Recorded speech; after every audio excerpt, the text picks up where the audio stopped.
Hello again, this is Lauren, the Mondays at Racine nutritionist. Please excuse my appearance. I really need a haircut and I won't be able to get one for a while. But today we are going to discuss some homemade soup recipes that you can make using ingredients mainly found in your pantry or freezer.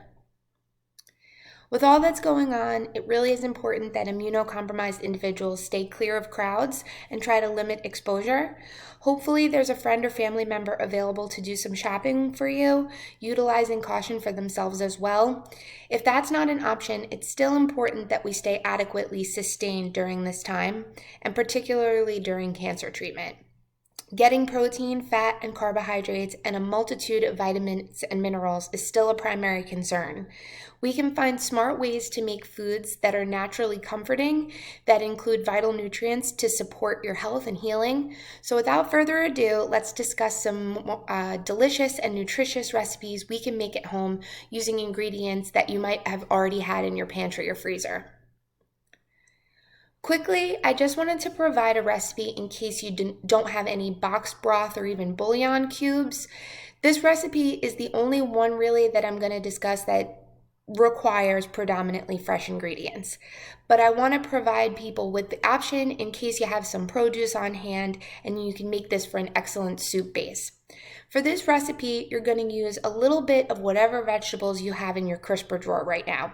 You can use onion peels, you can use the tips of carrots, you can use the end of the celery head, whole garlic cloves, and since these veggies are going to be tossed out at the end, just try to use the tips and pieces that you wouldn't commonly use, stuff that you would throw out as scraps. You could even use the bushy ends of your celery, stalk of broccoli, pretty much any vegetables that you have fresh on hand that you wouldn't know what to do with. You can use frozen vegetables, but it definitely works better with fresh ingredients. Just be sure to thoroughly wash, but do not peel these veggies. If you don't have any of these items on hand, as I said, you can use some frozen things. Carrots might work, some string beans, but even with the onion peel, if you have an onion or two on hand, make sure that you wash the outside of the onion before you throw it into the pot. Just make sure you get any bacteria and any dirt and stuff off of it before you use it. But that's an excellent way to make a veggie stock that you can use as a base for a few different soups.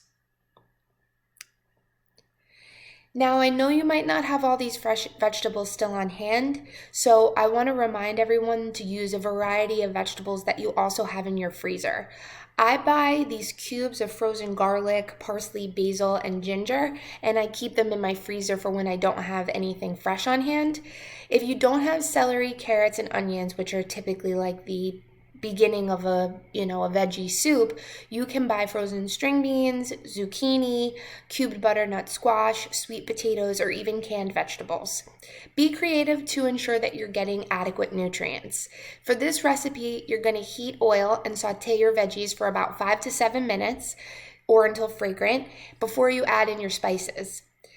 Then you'll add in your chickpeas and cooked pasta. You can use a variety of pasta for this. Spiral pasta works good. If you only have boxed spaghetti, you break it up into smaller pieces to make kind of like a noodle. Mix it well and then bring that to a simmer with all the ingredients in it. And you're going to cook it for about 10 to 15 minutes. And you're going to serve this hot, and you can also store it in the fridge for up to 4 to 5 days.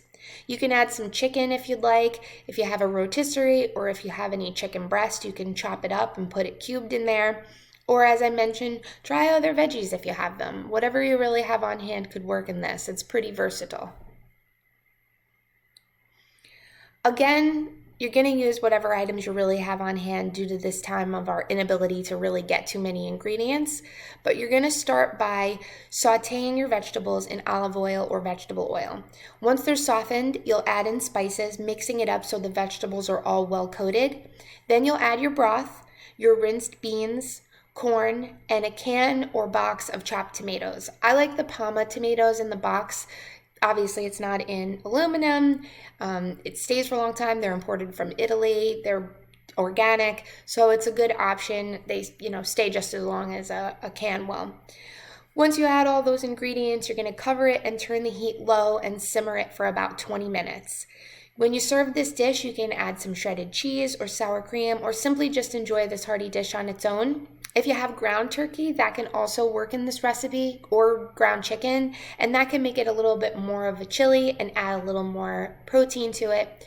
If you're someone that can't really tolerate beans, if that's something that causes some digestive distress, you can omit the beans and just kind of make this a veggie soup and then add the, turkey or chicken or even lentils could work. Lentils, as I just mentioned, are a great source of fiber and protein, and they have no fat. This is a food that's going to keep you fuller longer. You can use fresh vegetables if you have them on hand, but if not, you can omit them. This recipe suggests that you saute the vegetables and then add the tomatoes afterwards, and then you would add the lentils and the water and allow it to cook together for an hour. But if you don't want to do it that way, you can also make the lentils ahead of time and then add them to your tomato soup once the soup is already made. If you don't have dried lentils, you may also make a tomato soup with some brown rice in it, or you can even add a few black beans. Brown rice and black beans are a complete protein together. So I like to remind people that if you don't have any more chicken, turkey, whatever kind of meat you eat on hand, an excellent recipe that's filling and a complete protein is black beans and brown rice. All these recipes that I've discussed so far are fairly versatile, so I encourage you to make them your own, fitting them into your own likes and using things that you have in your pantry that you might not otherwise use. And a good one, speaking of things you might not otherwise use, this is a pumpkin soup. It's fairly easy if you have some cans of pumpkin puree on hand, which I know some people may have left over from the fall. Pumpkin is loaded with antioxidants, it's rich in fiber, and it's another filling and nutritious non-perishable ingredient.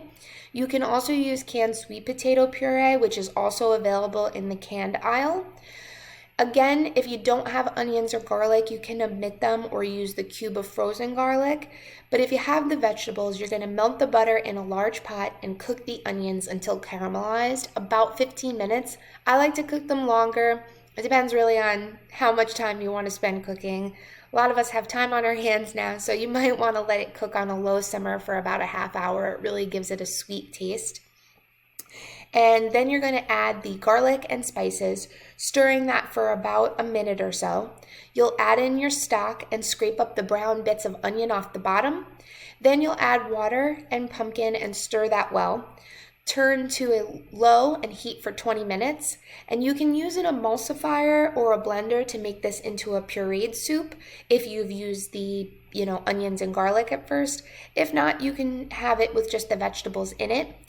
Serve this hot, and you can add a little plain yogurt on top or some cream. You might garnish it with pumpkin seeds or throw in some beans for a little added protein. And this will store well in the refrigerator up to a week. And you can make this one with a lot of different things too. You can add in lentils, you can add frozen kale while it's cooking and cook that into there. A lot of vegetables will be pretty good in this. The other day I made a pumpkin soup with lentils, kale, carrots, and celery, which was really hearty and delicious on that rainy day we had recently. So I hope this gave you some ideas for some comforting and filling soups that you can make at home using items that you might already have on hand. If you have any ideas for content that you'd like me to go over, I would love any suggestions. Please feel free to reach out anytime. And as always, I'm available to answer any nutrition questions or discuss any nutritional concerns that you might have. I'm available through email, text, by phone, FaceTime, or the Zoom app. If you have an Instagram account, you can check out my account and see how I've been staying full and healthy during my isolation by checking out my account, which is @feelgoodwithrealfood. Stay safe, everyone, and I hope to see you again soon.